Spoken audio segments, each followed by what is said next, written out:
The old mansion loomed at the end of the desolate road, its dilapidated facade cloaked in shadows cast by the waning moon. The air was thick with an unsettling stillness as I cautiously approached, drawn by an inexplicable force. My name is Michael, and what transpired within those walls would forever haunt the recesses of my mind. A dim light flickered in an upper window, giving the impression of a watchful eye surveying my every move. The moonlight struggled to penetrate the heavy curtains that hung like funeral shrouds, leaving the mansion in a perpetual state of twilight.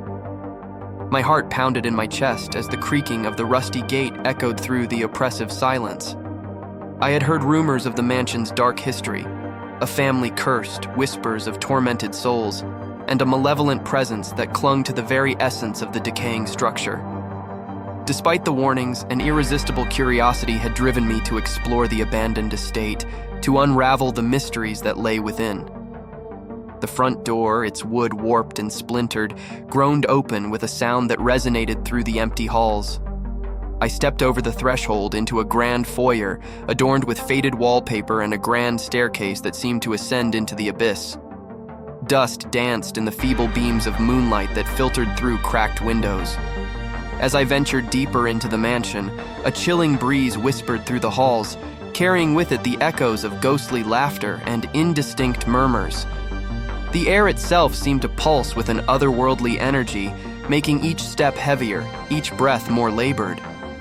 A distant sound, like the mournful melody of a forgotten piano, beckoned me further into the darkness. The source of the haunting notes remained elusive, guiding me through a labyrinth of forgotten rooms and abandoned corridors. Shadows danced on the walls, their forms contorting into grotesque shapes that seemed to mock my intrusion. In a dimly lit room, I discovered an antique piano, its keys weathered with age. The ghostly melody emanated from its time-worn frame, each note a lamentation that resonated with the tortured history of the mansion. As my fingers hesitantly traced the keys, the music took on a life of its own, responding to the unspoken anguish that permeated the air. The room grew colder, the air thickening with the weight of unseen eyes that bore into my very soul. The piano's keys moved of their own accord, playing a mournful dirge that echoed through the mansion. Panic set in as the oppressive atmosphere tightened its grip, and I struggled to tear myself away from the haunting instrument. In my frantic escape, I stumbled upon a hidden passage concealed behind a bookshelf. The narrow corridor led to a forgotten library, its shelves laden with ancient tomes that seemed to whisper secrets in long-forgotten languages. A leather-bound book caught my eye, its cover adorned with an ornate symbol that seemed to pulse with an ominous glow. As I opened the book, the pages revealed a tale of a family consumed by greed and dark rituals, their insatiable desire for power invoking malevolent forces that twisted their once grand mansion into a realm of eternal suffering. The chilling account spoke of apparitions that wandered the halls, seeking retribution for the sins of the living. The air in the library thickened as a voice echoed in the chamber, recounting the tragic tale with a haunting eloquence. Shadows coalesced into ghostly figures that danced in macabre unison. The spectral presence seemed to beckon me to bear witness to the mansion's tormented past. In the dim glow of a flickering candle, I saw glimpses of the cursed family, their eyes hollow, their faces eternally contorted in anguish. The patriarch, driven mad by the whispers of unseen entities, had orchestrated unspeakable rituals that bound the spirits to the mansion. Their anguished cries reverberated through the pages, etching the torment of the past into my very soul.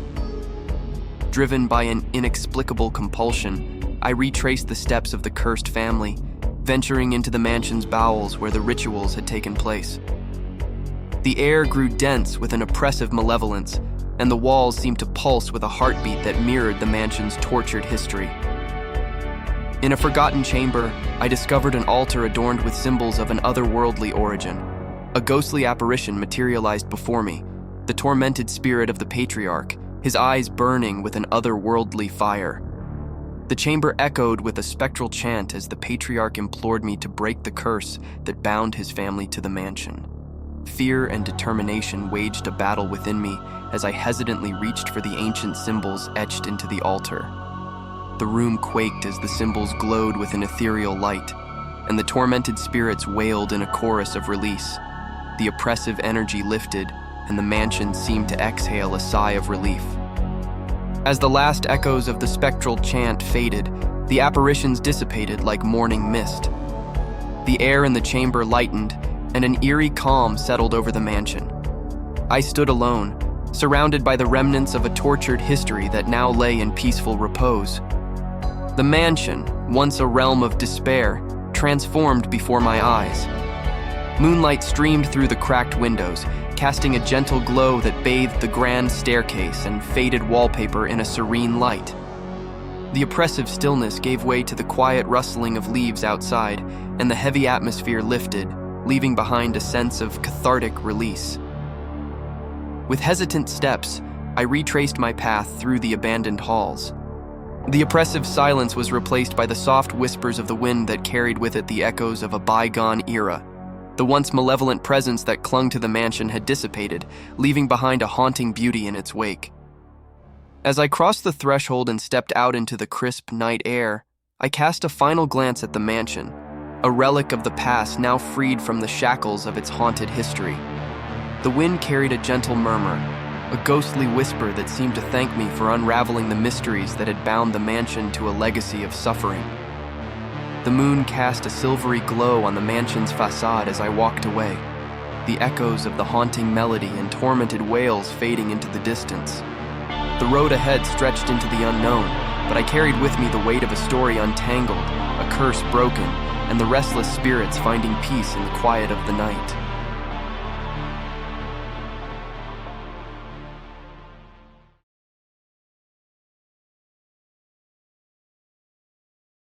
The night was thick with an ominous darkness as I navigated the desolate streets of Ravensbrook.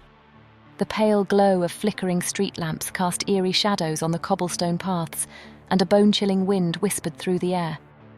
Ravensbrook was known for its unsettling history, and I, for reasons I couldn't quite explain, found myself drawn to the infamous house on Blackwell Street. My name is Emily, and I was a freelance journalist always on the lookout for the next gripping story.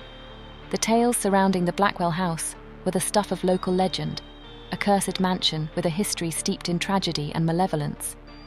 As I approached the foreboding structure, I could feel the weight of the stories pressing on my shoulders. The moon hung low in the sky, its feeble light casting a spectral glow on the decaying facade of Blackwell House. The windows were like vacant eyes, staring into the abyss of the unknown. Rumours spoke of a family that had met a gruesome end within these walls, victims of a curse that had plagued generations. The creaking gates swung open with a mournful groan as I stepped onto the overgrown path leading to the mansion. My footsteps echoed through the stillness, the sound reverberating like a distant heartbeat. The air grew colder, and the oppressive silence clung to me like a suffocating shroud. The front door, weathered and warped, yielded with an unsettling ease. I hesitated for a moment, a voice within me urging caution, but the journalist in me yearned to uncover the mysteries that lurked beyond. The entrance hall was engulfed in darkness, and I fumbled for the flashlight in my bag, its feeble beam cutting through the shadows. The air inside was stale, with a scent that seemed to linger from a bygone era. Dust danced in the narrow beam of my flashlight, creating an ethereal dance that seemed to mock the solemnity of the house. The grand staircase ascended into the darkness, and I chose to explore the dimly lit corridors on the ground floor first. As I ventured further, the walls seemed to close in, and the portraits of long-forgotten faces stared at me with hollow eyes. The air grew thick with a suffocating tension, and I could hear the faint whispers of a long-forgotten lullaby. A shiver ran down my spine as I followed the haunting melody, my steps guided by an unseen force. The lullaby led me to a room bathed in a sickly green light. The source was a music box atop a dusty dresser, its cracked surface revealing the wear of countless years. The haunting melody played on a loop, filling the room with an otherworldly ambience. The air felt charged, as if the spirits of the past were trapped within the notes of the lullaby. With trepidation, I reached for the music box, and as my fingers brushed its surface, the room plunged into darkness. The lullaby ceased abruptly, replaced by an unsettling silence. Panic set in as shadows danced on the walls, taking on grotesque forms that seemed to writhe with a malevolent energy. A disembodied voice echoed in the darkness, a mournful lament that reverberated through the very core of the house. "Leave this place," it whispered, the words a chilling command that sent shivers down my spine. The flashlight flickered, and the room seemed to pulse with an otherworldly force. I stumbled back, disoriented and filled with a sense of foreboding. As the darkness lifted, the room returned to its eerie green glow. But the lullaby had transformed into a dissonant melody that seemed to mock the very concept of harmony. The room had come alive with a spectral energy that defied explanation. Undeterred, or perhaps fueled by a journalistic stubbornness, I ascended the grand staircase, each step echoing through the mansion like a funeral dirge.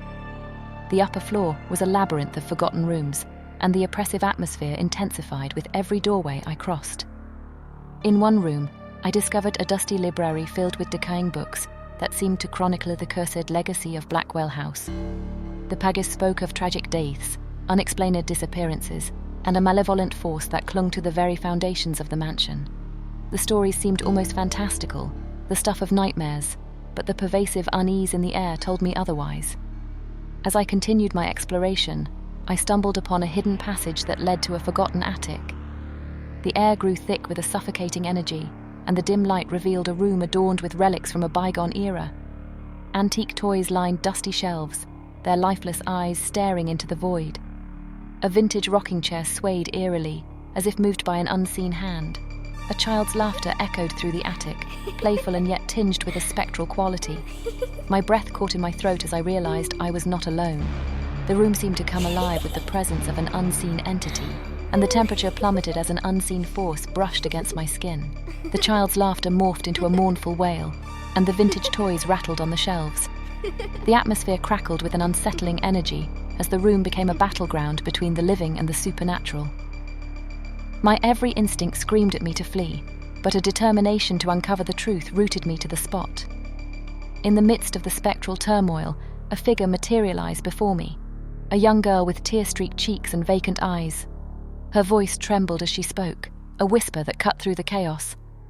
"Help us," she pleaded, her ethereal form flickering like a candle in the wind.